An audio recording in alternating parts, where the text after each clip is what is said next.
And Louis, you're where? Out I'm in Western Vancouver, Canada. Vancouver, yeah. Vancouver. Oh, We're unfortunately the first place within 10 miles of here that we had the first deaths. Oh, And I know the nursing home rather well because my neighbor went there. that's terrible. Is it raining in Vancouver right now? No, it normally is, but it's overcast. We call it liquid sunshine. I see. We get a lot of that in Michigan, too. Louis, the vehicle that McKeel Hagerty drove in the London to Brighton run was a 1903 Knox made in Springfield, Massachusetts, KNOX. Yes, I have heard. I don't know anything about it, but I have heard the name. Yeah, that's really unusual. obscure. Yeah. But talking about the curved dash olds, there's a wonderful story of the two Leylands, Henry and his son Wilfred, at a show looking at the curved dash engine. Now, at the time, both Faulkner and Leyland were, as well as the Dodge brothers, were producing these engines, but Leyland's insistence on careful dimensions and all the rest of it made his engine that much more efficient than the Dodge version. And a person popped around and said, well, you realize that your engine is being braked behind here, whereas the Dodge engine isn't. In other words, it was being held back. And that person apparently was Henry Ford. That's a great story. It is, and it's told by Maurice Henry, who wrote the Cadillac history. But I honestly believe that Detroit can owe its heritage very much to Henry Leland, because he demanded precision of anybody and everybody he dealt with. And that's what made anybody who operated in Detroit just that much more efficient than everybody else. And I think that had that was a large factor to enable you to become the center of the automotive industry. Yeah, no question about it. Hey, I think we're ready to get going. Katie, why don't we get it started?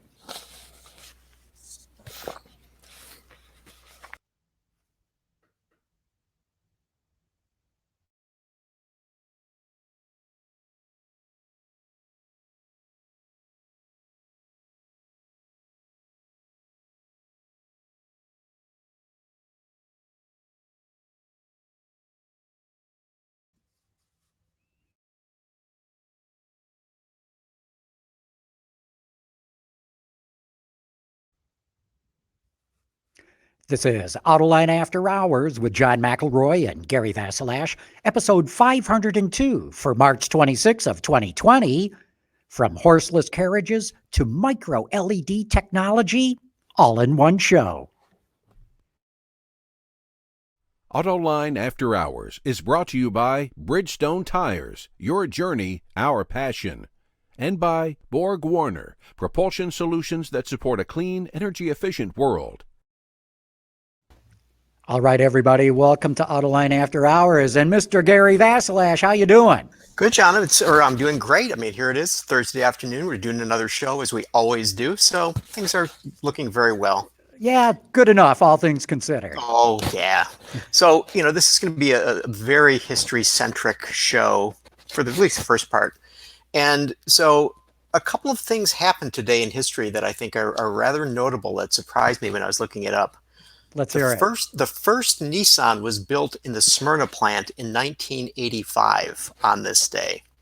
So, as we know, that has become a phenomenally large manufacturing operation, which is fairly important in terms of the capacity of the U.S.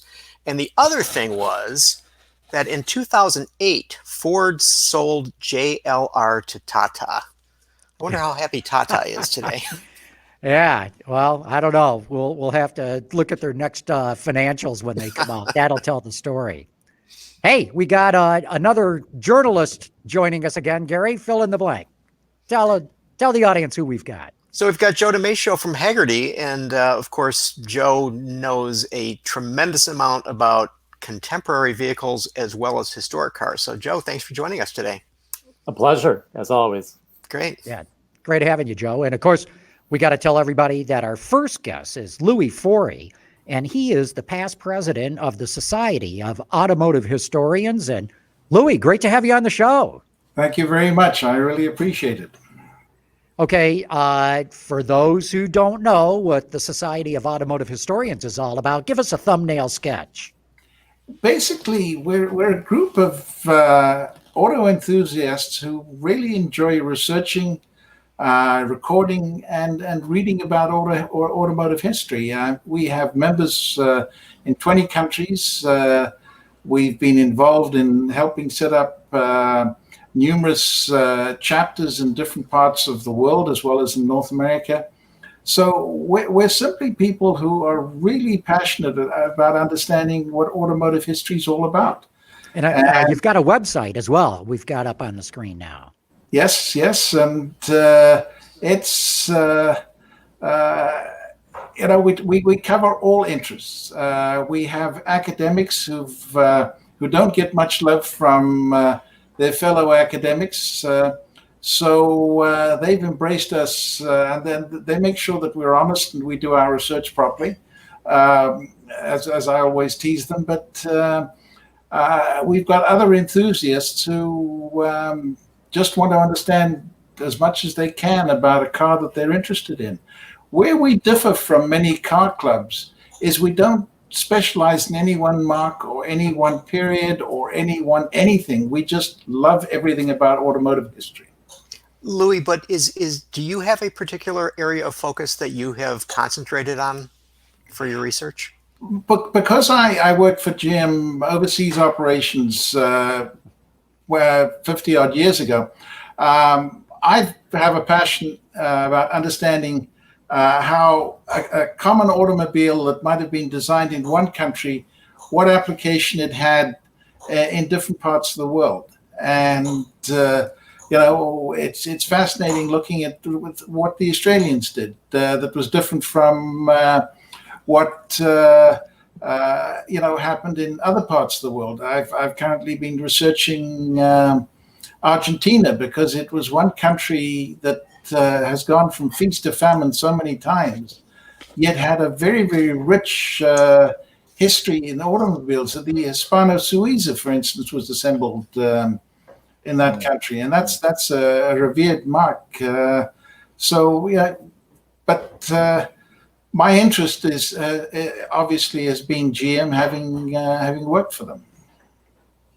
When you were looking at you mentioned looking at Australia and what was going on there. I mean, were you looking at General Motors products and how they changed from one country to another? Basically, yes. But the other thing to understand why GM products were positioned wherever they were, you've got to understand what the competition was. And so in the case of General Motors, until the Corvair came out and was duplicated by small cars and in other foreign markets, GM didn't cater to the small car or the cheap car market certainly from the period after the war until the Opel Kadett was introduced in 1962. So each country is different. Brazil, for instance, mandated a high level of local content, which meant they couldn't change cars periodically. So the Opel Record became the Chevrolet Opala, and it lasted through into the 1980s. Likewise, the Ford Falcon in Argentina, the original Ford Falcon lasted way through to the 1980s. They obviously changed some of the body panels, but it's just fascinating watching what happened to these different makes as they in some cases stagnated, in some cases came alive. I mean, the Opala was there were in Brazil, the Beetle was obviously the most popular car. but GM effectively established its leadership in the mid-market range. But eventually, sticking with this original design that they called a Diplomata, it became the prestige car, even though it was 3 decades old. Louis, your mention of Australia reminds me of an article my colleague Aaron Robinson just recently did for Hagerty magazine about the American Dodge Charger versus the Australian version. And he interviewed some of the engineers who went from Detroit to Australia in the early 70s to help produce the Australian version of the Detroit car. And they were very impressed by the ingenuity of the Holden, but the Chrysler of Australia production engineers who came up with a lot of very clever fixes to the Detroit design to modify it for their production line and for their market. I have a theory that one of the reasons that Australia is no longer producing cars is they went so far out away from, shall we say, the parents' vehicles that they literally walked the plank and didn't want to walk back again. So, although Australia did have V8 Chryslers, they had a Hemihead 6 that was very, very powerful. They didn't use the slant sticks. They had their own Hemihead 6-cylinder engine. And they actually flew one of these things over to Italy to figure out how to get Weber to tune the carburetors so that this thing could really fly. Wow. So Yeah, could you go ahead, John? Louis, I used to live in Argentina and Brazil, so I know a lot of this back history to it. And the reason that any company that was operating there had very few models and were rarely updated is that there were impossible import tariffs. Yes. So it was impossible to import a car unless you were super rich. And essentially what happened, is that in this case, Latin America became the trash basket of North America. And when a car was running out of production here, they'd just ship the tooling down there, and they could build cars somewhat economically that way. And it was up to the engineers there or in Australia or other places of the world to be able to modify these cars on a shoestring. And it took ingenuity to do it. And in most cases, they were beefing the cars up, heavier duty suspension and brakes and things like that, because back then the roads were not as good as they were in the US. That's almost flipped around in some cases right now. But nonetheless, the reason that you saw the decline in the Australian market just recently, especially, is you got to remember Australia has a population about the size of Texas. Actually, Texas is slightly larger than Australia population-wise. That's very low volume for anybody to be able to survive. And when Australia started allowing the import of used cars, that was the beginning of the end for the Australian industry. Yes. Yeah. And then as they took import tariffs off new cars, that was the nail in the coffin. So there's no more manufacturing going on in Australia. Yeah. You're quite right. And I don't blame GM or Ford or anything like that for reversing out. I do blame the Australian government, because if you look at any country in the world, they do protect their own industry. Here in North America, we have a totally unique set of safety standards that are not embraced anywhere else in the world. Likewise, our emission standards are unique.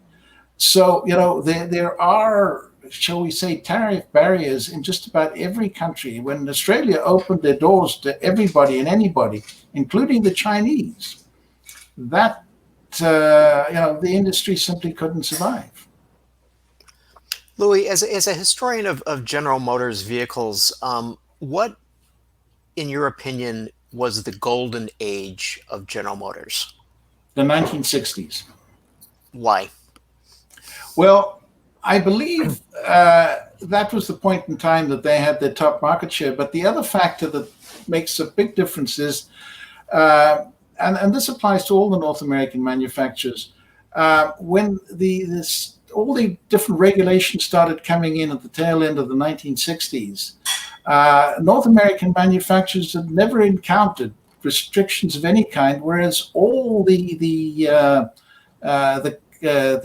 importers had already faced all sorts of constraints from their own environments, whether it was capacity restrictions, size restrictions, and numerous others. And because there was no coordination at all between the safety, the CAFE, the emissions, the bumper standards, the poor North American engineers were just not used to it and almost tried to fight it initially.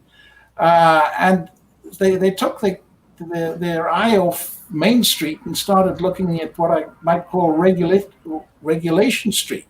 Right now, I think they're looking at Wall Street too much, but they've got to focus on Main Street, and that's my sort of high-level comment. Not to mention that in the 60s, General Motors styling was absolutely the best in the world, and the cars were, uniformly so beautifully styled and have aged so well. And again, for all the reasons you state, Louis, they were able to basically do what they wanted. Yeah. So, Louis, I got a question that's with cars, but no particular car. And I've always wondered about this. And I know historians have looked into this. I don't know if you've got the answer or not, but you're the former president of the society, so I'm going to ask you. Why in England and any part of the British Empire is the steering wheel on the right-hand side of the car, and in the rest of the world, it's on the left-hand side? Well, actually, it started off on the right-hand side. Everywhere. Just about everywhere. Even in the United States, up until about 1908, 1910? I think a lot of that has to do with the British Empire and the influence it had over the Commonwealth. And I honestly can't tell you why there were changes, but I mean, Sweden changed as recently as the 1960s. That's right. And likewise, just after the war, so did Argentina and other places. So I don't know. I think the fact that the Americans changed got a lot of people to change, but they'd all been on the other side of the fence or the other side of the road. That's right.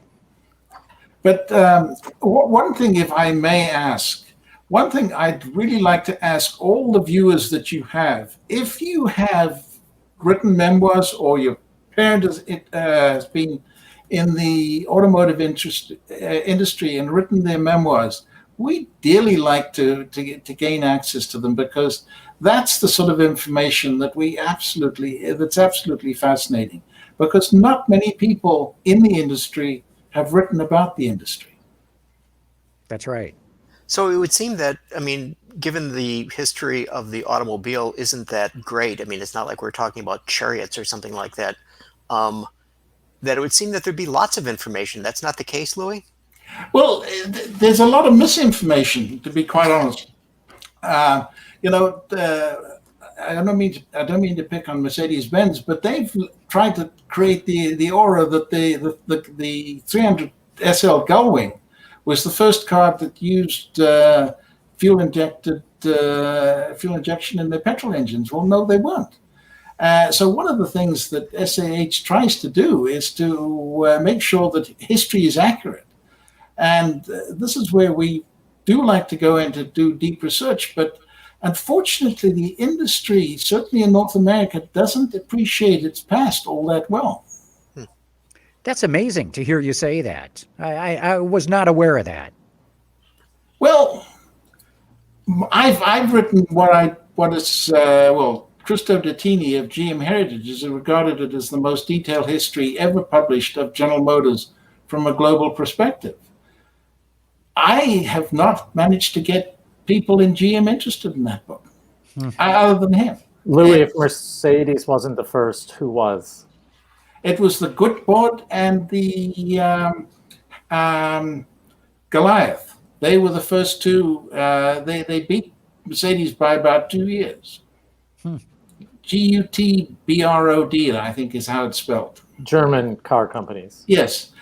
Bosch was the originator with it, but Mercedes-Benz takes credit.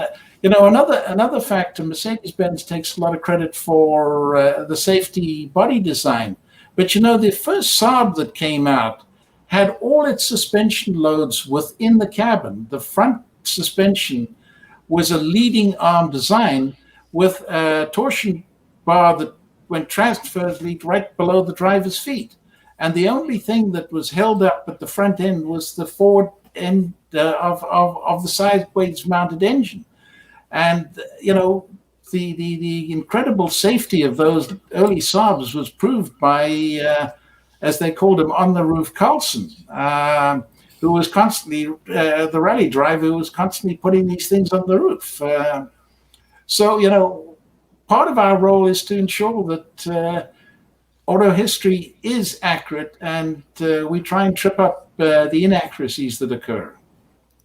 Well, and Louis, to your point, I think car makers come and go from caring about their histories, and when times are tough, it's often a division of the company that has its budget reduced.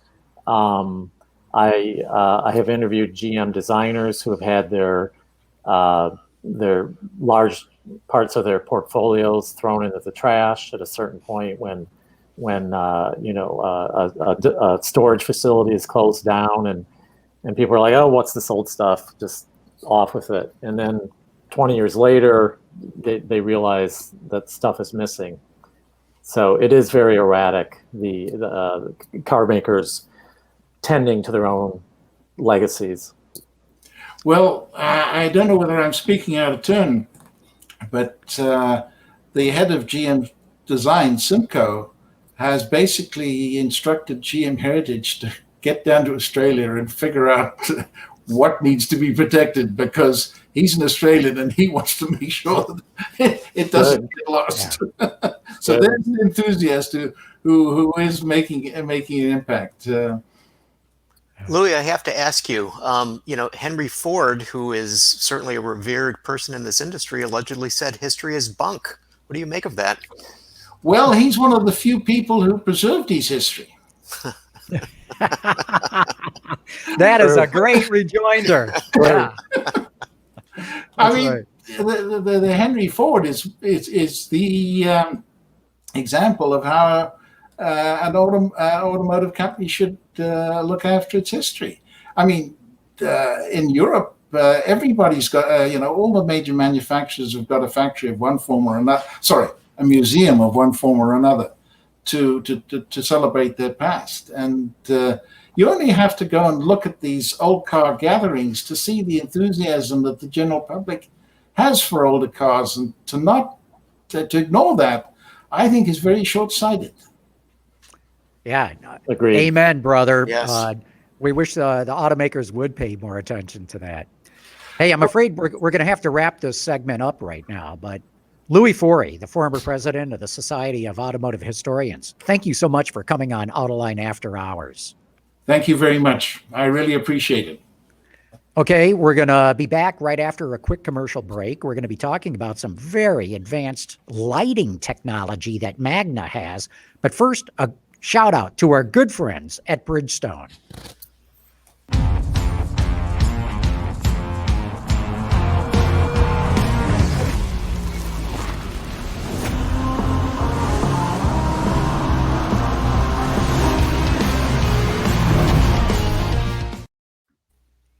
All right, we're back talking about all kinds of things automotive.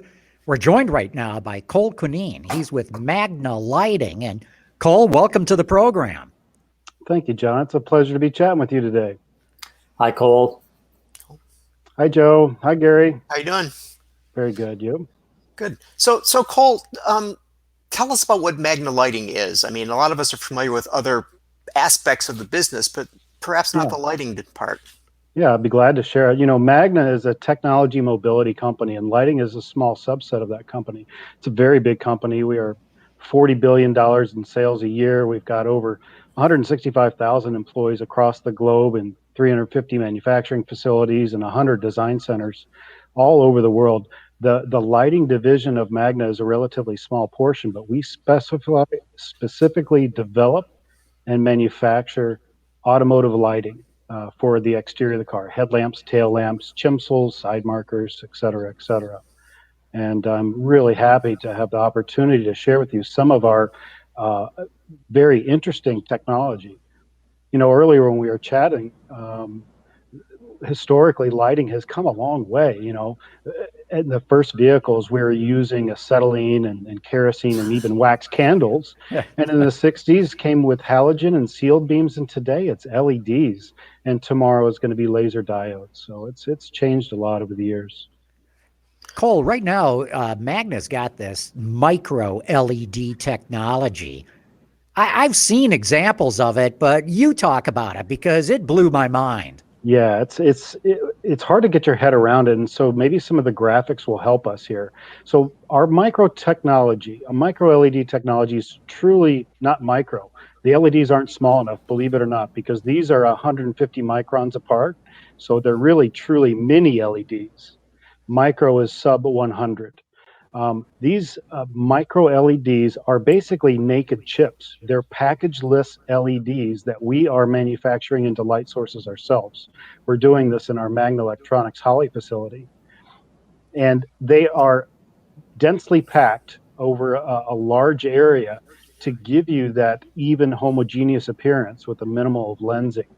It's very, very different from today's technology of a packaged LED. It's very customizable, very, very flexible, and it's going to give us a whole new range of styling possibilities. There, that image right there really shows it. This sample is of the tail lamp that is about 5 inches tall and about 6 inches wide in that U shape, and you can make out all the individual micro LEDs. They're spaced at every 2 millimeters. There's over 1,000 in that image right there, as opposed to modern tail lamps that we use maybe 6 to 9 LEDs. And when will we see these in production, Cole? So these will be targeted for the 2021 model year. In what vehicles? I can't tell you that just yet.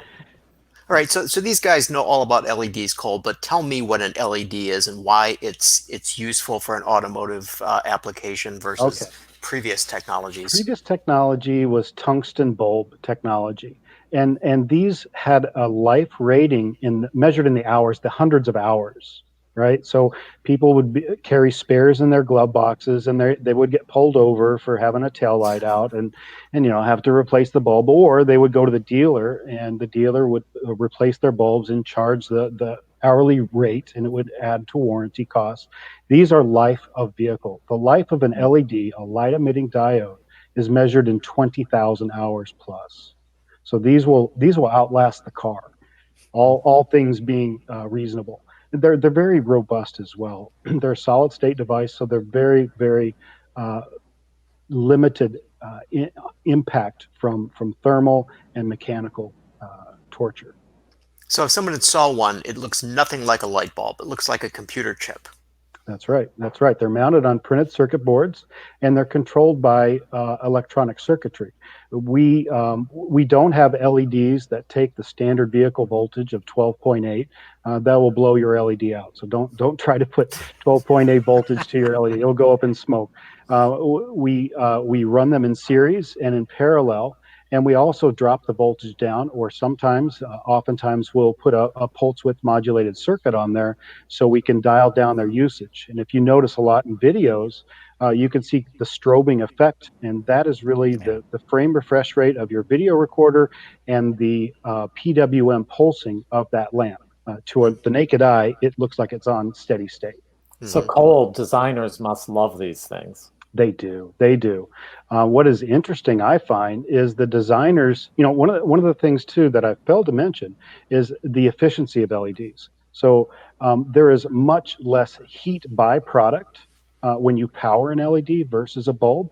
So more of your energy is going into light production rather than heat production. Yeah. However, this also enables us to make very unique designs. We can closely couple our LEDs next to plastic and without fear of the plastic melting. So if you notice, a lot of today's lamps have really thick, heavy plastic light guides and light pipes because we can efficiently couple that light source to it. What that in turn has added mass to our lamps. So one of the benefits of efficiency and fuel savings is countered by the added mass of lamps. Lamp weight has gone up exponentially in the last few years because of it. But this gets rid of that, right? So you're giving packaging efficiency to the body engineers. You're giving design flexibility to the designers. And with a lower electrical load, presumably this would contribute to better fuel efficiency or a longer EV range. That's right. That's right. And that's why in the future we're looking to laser diodes because they have even a higher level of efficiency than light emitting diodes. Now, Cole, hasn't it been the case that lighting technology over the past decade has been ahead of the regulations in the U.S. market in particular versus the European market? Yeah, so there are two major bodies of lighting regulations. One is NHTSA, which follows typically the SAE, Society of Automotive Engineering, recommendations. And then the other society is GTB, which is ECE regulated. China follows that almost verbatim. They are starting to come up with their own regulations. China market is CCC. But ECE and CCC are very, very similar. And those two regions allow a lot of advanced lighting technologies such as ADB. ADB means advanced driving beam or glare-free high beam or multi-mode driving lighting. So today in US, we are allowed two types of headlamps, two types of beam patterns from our headlamps. A low beam, they call them driving beams in Europe, and a high beam, which is called passing beam in Europe. And we can't have any combination in between there. But ADB allows you to do that. That technology allows you to do that with cameras that detect the scenery outside of the car. And I've got a couple videos that kind of highlight this. And if we could show one of those videos as I describe this, this would be a good time for that. So one thing, as she's queuing those up, I want to mention an interesting stat. Overall highway fatalities or traffic fatalities is on the decline in U.S. But interestingly, pedestrian fatalities are on the increase. So in this demo, we're looking at a matrix array of LEDs that are represented by the green, yellow, and red along the bottom, and a camera capturing the scenery on the top. So green means the lamp is on, red means the LED is off, and yellow is kind of a combination in between. So at low speeds, they're all off. Your high beams are off. But as your speed increases, boom, they come on automatically. The camera detects there's nothing you're going to glare. Oh, wait, there is a car ahead. So now selectively, the LEDs are turned off and ramped down in a non-distracting manner so as to not provide any glare to the oncoming traffic. So the idea here is to put as much lighting as you can on in front of the driver to allow that driver to see unforeseen obstacles, roadside hazards, pedestrians, for example. Now, one of the concerns that NHTSA, the regulatory bodies, have is uncontrolled glare. And that's a valid concern. We don't want to cause anybody undue glare. But I would counter the argument that glare is not a safety concern, more of a comfort concern. We don't have any statistical data on glare-caused accidents. There's no question that glare is discomfort. I hear a lot of people in the friends in the public, the first thing they say, oh, you're one of those lighting guys. Will you tell those people to turn your LED headlamps down? They're just too dang bright. I say just don't look at them. That helps. And wait a little bit. It'll pass. Yeah. Oh, I want to get back to what Joe was talking about, designers liking these lamps. When we look at a vehicle that is being introduced now, if you look at the headlamps, I mean, they are almost pieces of sculpture. Yes. To what extent does the injection molded plastic lens play a role in all of this? I mean, is that a key part of the design of a headlamp that you guys provide? Absolutely. Yeah, I'm glad you brought up that point. This is one of the most challenging yet also rewarding part of our job in the lighting automotive industry is working collaboratively with our OEM customers. Every generation of lamp is even more stylized than before. We are adding a lot of shapes, and the LED technology is allowing us to do things like the Union Jack flag on this Mini. Um, and the attention to detail is getting so much more for lighting because it's becoming a brand identity for a lot of customers. Audi is a world leader in lighting technology, as evidenced by these OLED tail lamps that are on the Audi TTRS. Uh, so we're able to do a lot of really cool styling things with light. I've heard it said in several meetings that light is the new chrome. So I love that. yeah, and it does make a lot of sense, especially on the front of the vehicle. They say the headlamps are the eyes of the vehicles, and they say too that the eyes are the windows to the soul. So they really describe the passion and what goes into the car. Second to a home, the car is the next most expensive purchase anybody's going to make, and people don't buy cars for practical reasons. I'm sorry, they buy cars because they want them to represent themselves. It's an extension of themselves. It's very personalized, and as we get aerodynamically efficient, they all start to look like a little soap bubble, right? So we want to differentiate ourselves, and we can do that with lighting, daytime or night. Okay, you mentioned in passing OLED. Now, Yeah. when we saw the new Escalade and they have that giant 3 screens, and they said that's OLED. Yeah. How do you use it for brake lights? Yeah, so we can't right now, as a matter of fact. So those Audi TT OLED tail lamps are only tail function. The brake is a strip that lights up in between those two. And I also have to mention the long line, the horizontal line, L shape, is actually LED. The OLED technology at the time we developed and launched this, it wasn't bright enough to capture the full tail lighting function. So OLED is very, very neat in that it can be super, super thin and very homogeneous, and it has a beautiful color rendition. However, it is a bit fragile. The supply base is very limited when it comes time to automotive qualified product. We have, as you can imagine, automotive requirements are very stringent. It's a high safety feature. It's got to surpass, hundreds of thousands of miles in lifetime testing. It's got to survive at temperatures of negative 40 degrees C up to 100 degrees C, and it's not easy to do. The OLEDs that are used in the Escalade instrument panel is a little bit different technology. The OLEDs that are in our cell phone displays, these are monochromatic OLED. And so they have a very different functioning category. Cole, what does OLED mean? What's the O mean? So it's organic. So standard light emitting diodes are crystalline. These are chemical process puts these together. Organic, or they're actually grown, and there's an awful lot of defects. So if you can imagine, they do for LED technology, they grow a sapphire with a chemical compound, and they sort they take the sapphire chips are about 8 inches in size, and they'll slice those up into smaller and smaller pieces and make an LED chip that are traditionally about 1 millimeter wide. Our micro LEDs are 0.15 millimeter size. OLED is a large panel, and then they cut those into shapes. But there's oftentimes some defects within there, some dark spots or some bright spots, and they've got to cut around those. So you can imagine the scrap involved with an OLED panel.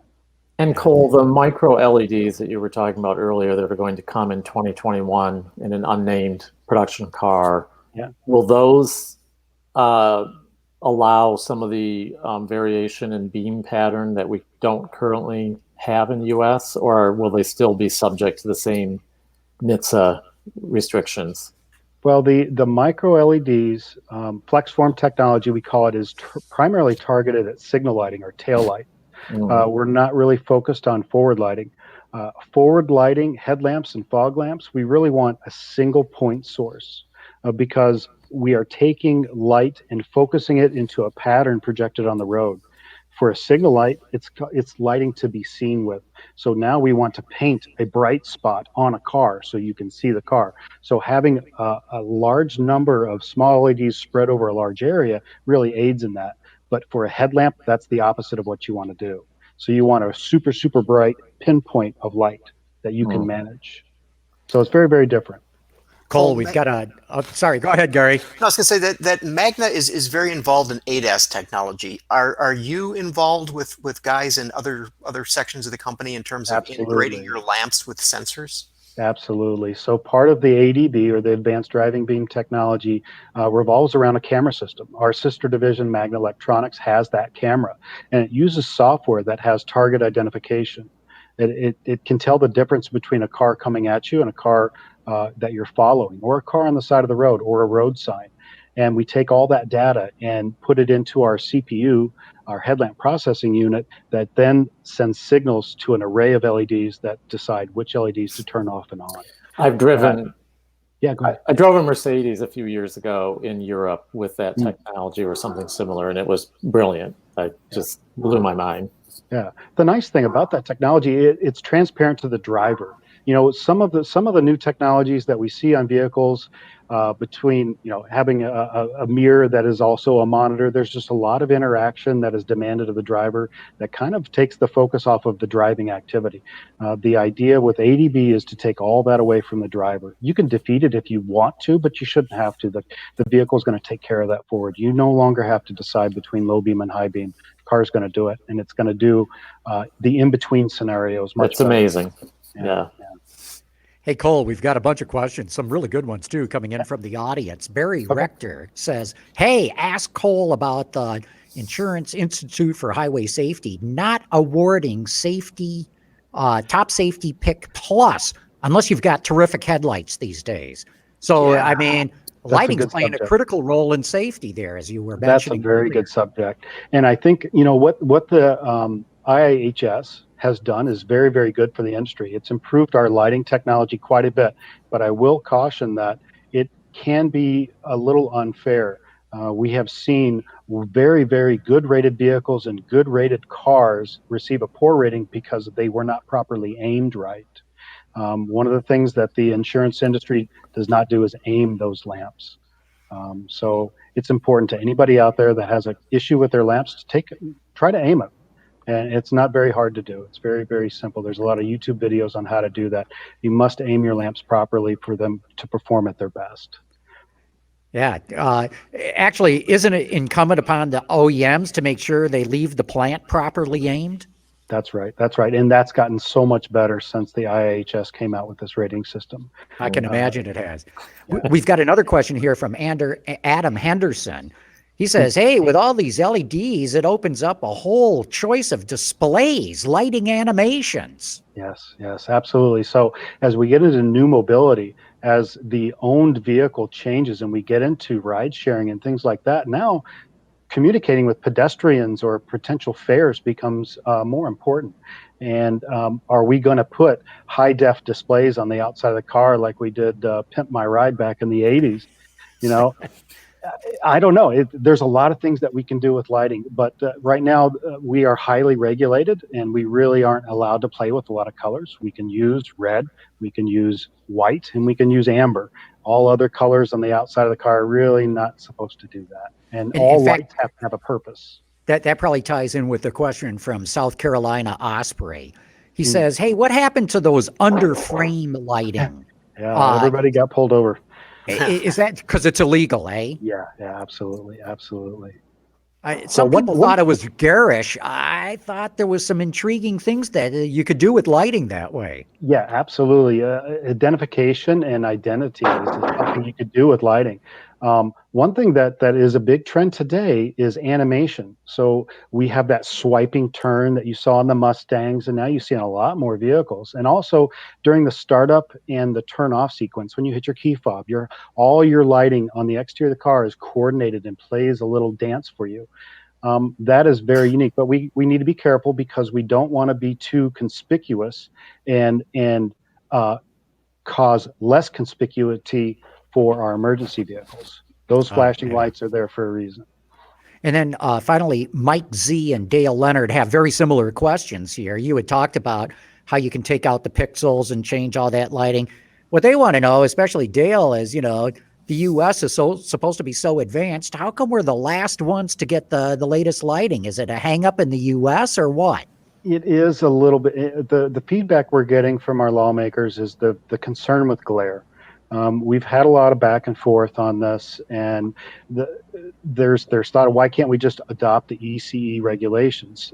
The main difference between the regulations we have in North America and ECE is we are all self-certified. So our regulations are written so they're very black and white. You have to be above this level and below this level. In Europe, not so much. There's some gray area, but they have third-party approvers that do witness testing to make sure that you are capturing the spirit of the regulation, and this gray area, I bless you, you can get your legal status. John, I'm sure you've spoken with many. Every automaker engineer I've spoken with has made it clear that they would do it tomorrow for the U.S. market if they were allowed to.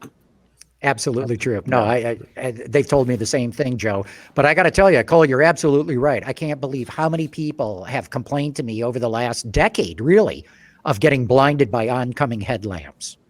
Yeah. I just say, aim your lamps and don't look at bright things. Well, and I feel away. like the what ADB, whatever your term is for the gradations, that addresses that, because in real time it cuts down the number of LEDs like in microseconds to address oncoming traffic. And then the moment the oncoming traffic is gone, boom, you're full bright again.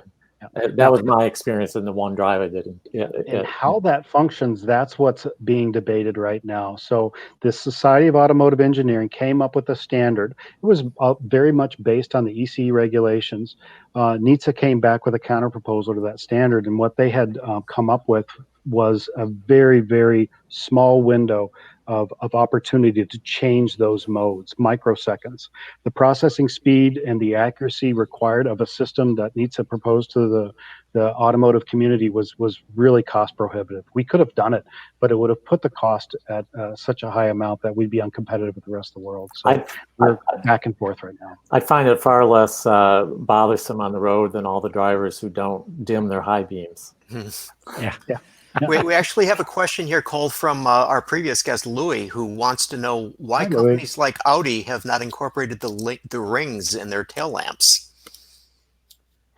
Oh, that's a good question. You'll have to ask Audi that. It looks like they're a client of yours. Like that, but I got an idea. You take the idea to them and sell some more tail lamps. Yeah. Yeah, could be. Hey, Cole, we're going to have to wrap this up. Thank you so much for coming on the show. Very interesting technology here. And what I like about, we talk about all kinds of technology on the show. Mm-hmm. This is something that everybody can see. Mm-hmm. Yes.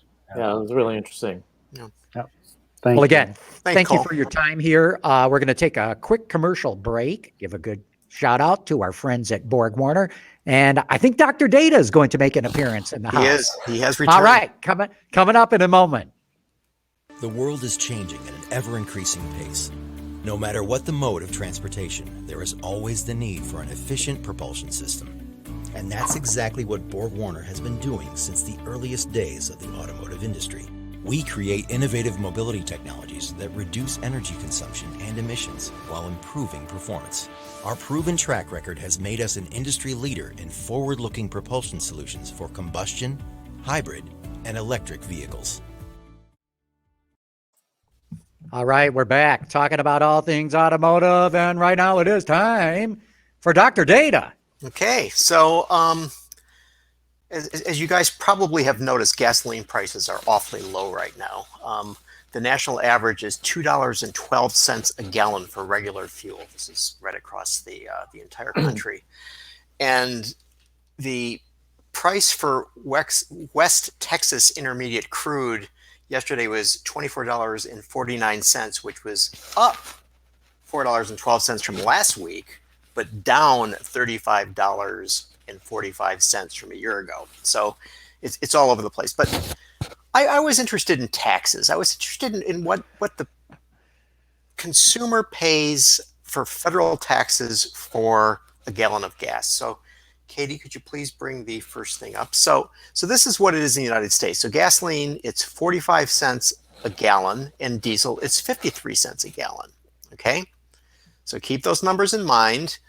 Now, I want to ask you for you guys to speculate what the prices might be in Europe. So Katie, please bring the next one up. All right, so we have Belgium, France, Germany, Italy, Japan, the Netherlands, and UK. So I guess Japan is in there. I've forgotten about that. So which has the highest gasoline tax and what is it? And which has the highest diesel tax and what is it? Okay. So I think we might have some clues. Or don't we, Katie? Apparently we don't. So I'll take a guess. Got to right. start someplace. I'm going to guess that the Netherlands has the highest. Ooh. And I'm going to say $5 a gallon in taxes. And who has the highest diesel? I'm going to guess Japan. And I don't know what the number. I'll just throw out $4 a gallon in taxes on diesel in Japan. Good. What do you think, Joe? Those numbers sound reasonable. If it's not the Netherlands, I'm going to guess France. But it's definitely multiple dollars per gallon for the tax, gasoline tax. So it's just out of curiosity, why do you guys think Netherlands? I mean, that's something that never occurred to me. Yeah, I don't know why. It just seems like a country that has to import everything, and so you want to limit that. And so, they don't have any oil fields of their own like the UK or, Norway might have. So that's my guess for the Netherlands. They all ride bicycles. Right. Oh, so because they ride the bicycles, this means the tax is very high. I mean, so that's why they're riding bicycles, because the tax is so high. So, I mean, Japan doesn't have any oil wells, right? Wouldn't they be higher? Okay. So just to show you how good you guys are, Katie, bring up the answer. The Netherlands for gasoline, but the UK for diesel. Oh, wow. But look at that number for Japan for gasoline, only $2.39 a gallon. And look at their $1.54 in taxes on diesel in Japan. Isn't that remarkable? I might have thought that would be one of the higher ones. What's interesting is there are almost no diesel cars in Japan. That's what I thought. But all their trucks are diesels. So clearly they're giving their commercial sector a break in taxes. Yeah. So, what's sort of fascinating to think about as you look at all of these numbers is that, okay, if we're paying $2.12 a gallon, all of these taxes are higher than the price of a gallon. Yeah, How does that and work? It explains why their roads look so good. Mm-hmm. And why they drive smaller cars. Yeah, indeed.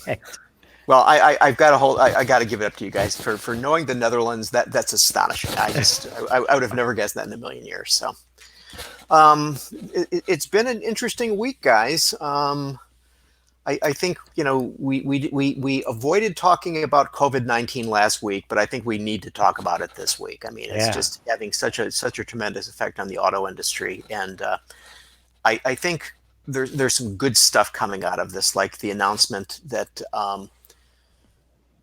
we had from Ford and GE Healthcare and 3M about their collaborating on creating protective devices and ventilators and respirators. So what do you guys make of that? I mean, are we going back to the World War II arsenal of democracy? Well, I'm no manufacturing expert on either automobiles or medical devices, and certainly not on medical devices. It seems on the surface of it to be a tall order to pivot quickly to manufacturing medical devices, which is an even more precise manufacturing challenge than an automobile, but doesn't mean it's not possible. So if they can do it, it would be great for Detroit. It would be great for the country. I don't know. John, what do you think? Well, look, I mean, GM and Ford have jumped right up and are full bore into producing medical devices right now, masks, respirators, ventilators. I was so impressed by General Motors especially, which is making ventilators. Last Friday, not quite a week ago, GM reached out to its supply base saying, here's all the different kinds of components and parts and everything that we're going to need to be able to make these ventilators. Within 48 hours, they identified sourcing for 95% of the parts. Now, that's what they had that they announced by Monday morning of this week. My guess is they've probably nailed down the last 5%. And GM is partnering with a company called Ventec to help it, and GM's lending all its engineering resources, its manufacturing expertise, its purchasing and logistics to help Ventec greatly ramp up its production.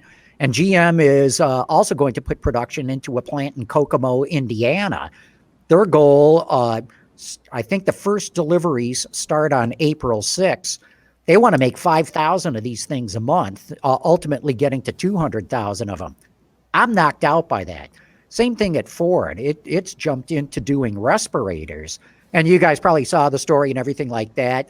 They looked at their parts bin, tried to figure out what can we use of what we've got already. And one of the things they quickly identified was the fan that goes in to cool the seats in the F-150. That's getting incorporated into it.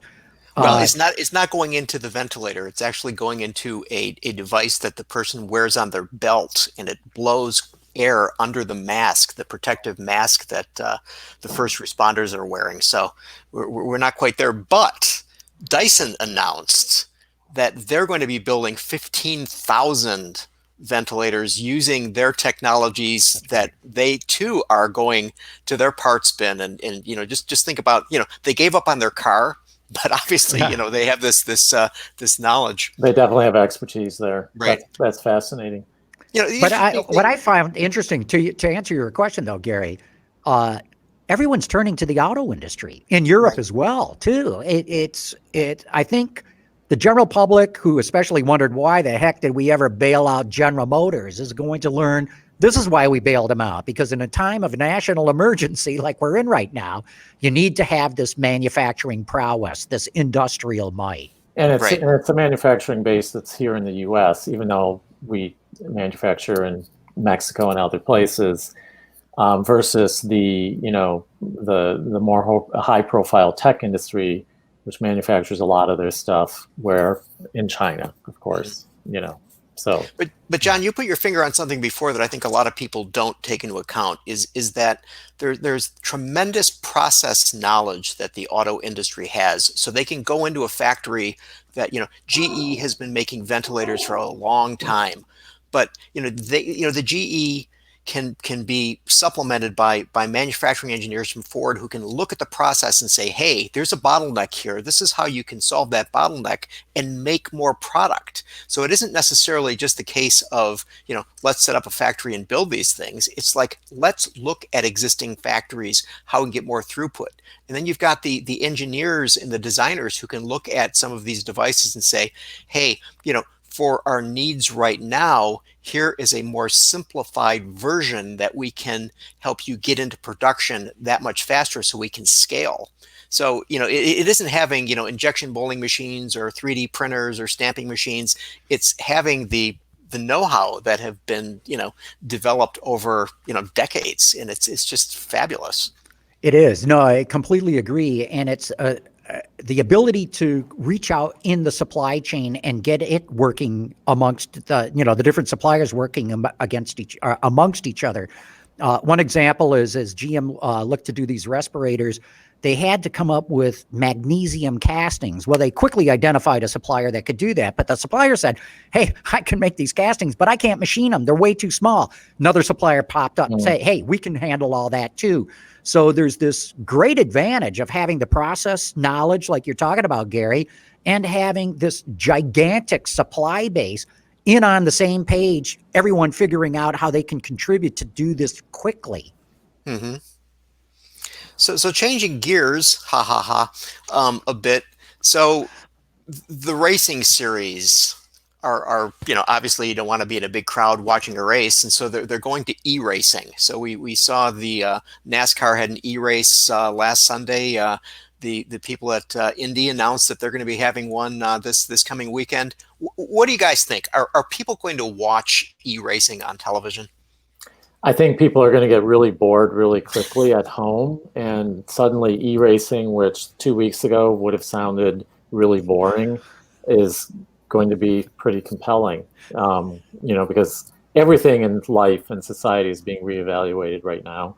At least it would be live and in the moment. Right now, sports fans are having to watch reruns of everything, no matter what sport you're into.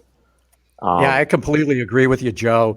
I'm a motor racing fanatic. I'm going through withdrawals right now. I looked at. I didn't have the time to watch any of the e-racing this weekend live. I looked at some of it online afterwards. It's kind of interesting, and because it's all in the virtual world, there's an opportunity here to bring motor racing fans even more intimately into what's going on. I mean, I could see, if the racing series would allow, where you have full access to all the data that the teams and the drivers are seeing, where you could be in on pit strategy, in-car modifications, pit modifications to the car, adjustments to the car and things like that. It could get very interesting. It might also bring many new fans to racing who currently aren't. A younger generation, for sure. Yeah. So do you think let's say for the sake of argument, rather than having the usual drivers for the usual teams in these events, that they put the three of us, would anybody watch that? I don't think so. Not at all. Well, maybe you, John, but I mean, No. But here's the other thing that's very interesting. If you look at this virtual racing that's going on, it's still the top line drivers who are winning this. Right. Now, in some cases, they have the best simulators that they're driving in. I heard Denny Hamlin, who won the NASCAR virtual race, has a $10,000 simulator in his house, versus just some sort of simple joystick kind of a thing. Nonetheless, I think it shows why these drivers who are at the top are at the top. It's not just the equipment, because they're battling against other good drivers with good equipment, but it's still the best drivers are winning these races. Mm-hmm. And speaking of racing, this afternoon, the Indianapolis 500 announced that it is going to be postponing the race until August. Yeah. What a big change that is, huh? A lot of things being postponed until August or September. And I believe the Goodwood Festival of Speed in July has been postponed. We're all waiting to hear about the Monaco Grand Prix, which is also Memorial Weekend. I think that's almost a foregone conclusion. That's not going to happen, Yeah. right? So it's just the way everything in life is changing rapidly right now. Right. Incredibly rapidly.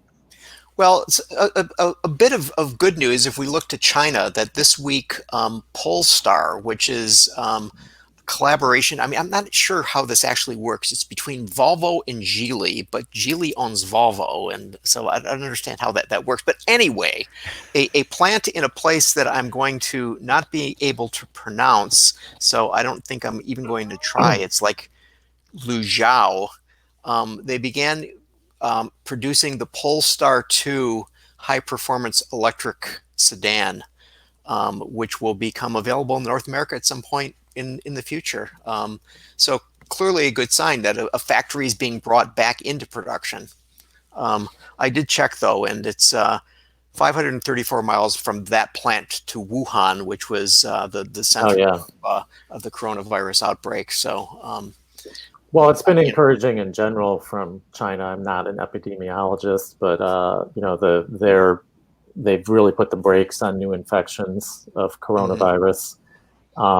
So yeah, very encouraging that the Polestar plant, and the pandemic aside, it's kind of exciting about Volvo having this new premium luxury brand. one might argue that we don't need another premium luxury automotive brand, but their kind of proof of concept car, the the beautiful coupe, it shows they know how to make a beautiful car, a high-tech car, put in some interesting technology. So it should be interesting to see how this goes. You know, the Polestar 2 looks to me very much like a Volvo sedan. I mean, it does. I mean, the Polestar 1 looked different, but the sedan looks, I mean, even the headlamps. I mean, you seem to have the Thor's hammer working there the same way you do in contemporary Volvo sedans and SUVs. It will be a 5-figure car, though, rather than a 6-figure car like the one, right? It's going to be about 50 to 60,000. Yes. So could undercut Tesla, maybe. So everybody seems to be trying to do. Yeah, everybody wants to be the next Tesla. Yeah, and speaking of which, I mean, we should point out that the Elon has announced that the Gigafactory in Buffalo, New York, will be used to make ventilators. So he was originally a skeptic, and now he's getting into the game. Yeah, well, he owed some favors to the state of New York, and it was the state of New York that asked, in quotation marks, him to do this. Well, he jumped in, so he did. No, good for him for doing so. There's that. What's his history with the state of New York?